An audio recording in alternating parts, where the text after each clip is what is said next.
Assalamualaikum warahmatullahi wabarakatuh.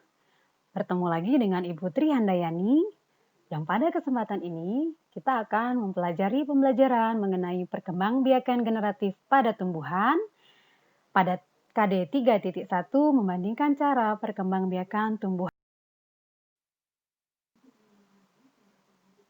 Apa ya kira-kira pengertian perkembangbiakan generatif? Apakah anak-anak ada yang sudah tahu? Baik, jika banyak yang belum tahu, mari kita pelajari di slide berikutnya.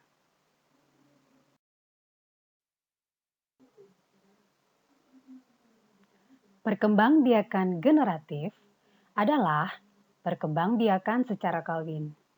Perkembangbiakan ini memerlukan benang sari sebagai alat kelamin jantan pada tumbuhan dan putik sebagai alat kelamin betina. Ada beberapa contoh tumbuhan yang berkembang biak dengan generatif. Yang pertama adalah tumbuhan padi.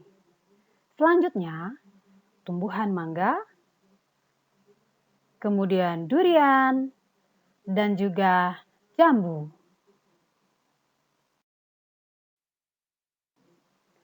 Nah, sekarang kita akan mempelajari bagian-bagian bunga lengkap. Pada bagian bunga lengkap, terdapat kepala putik, tangkai putik, dasar putik, kemudian ada kepala sari, tangkai sari, kelopak bunga, bakal biji, mahkota bunga, dan tangkai bunga.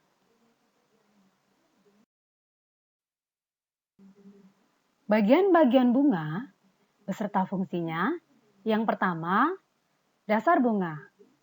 Dasar bunga berada pada bagian bunga bagian bawah, yaitu di atas tangkai bunga.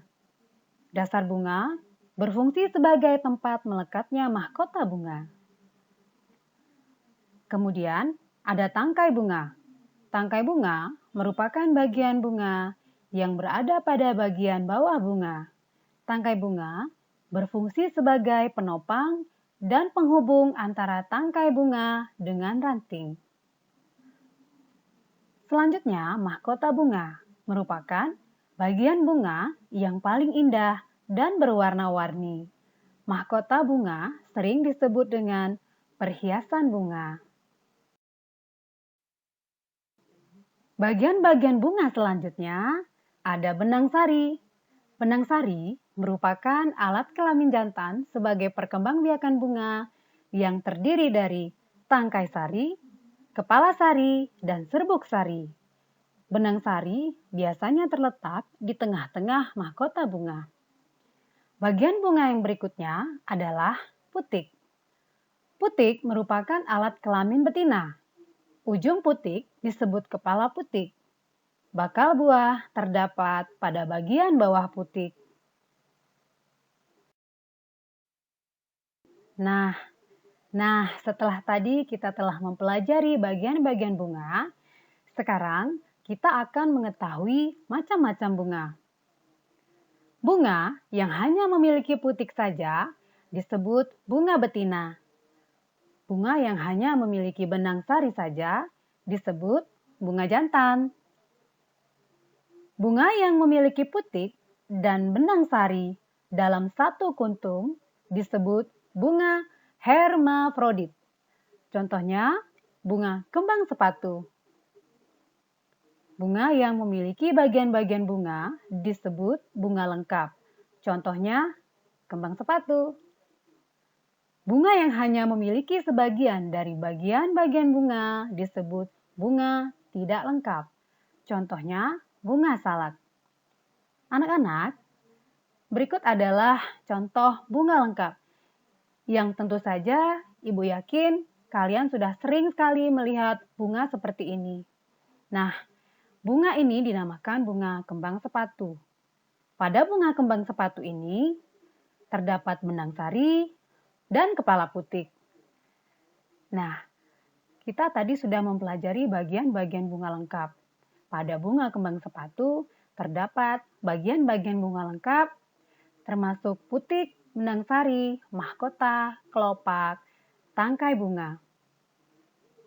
Pada bunga kembang sepatu ini terdapat dua kelamin.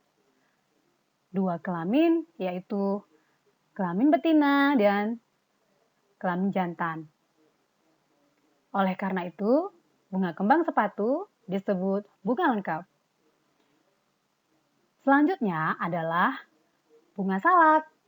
Bunga salak merupakan bunga tidak lengkap karena bunga salak hanya memiliki sebagian dari bagian-bagian bunga lengkap.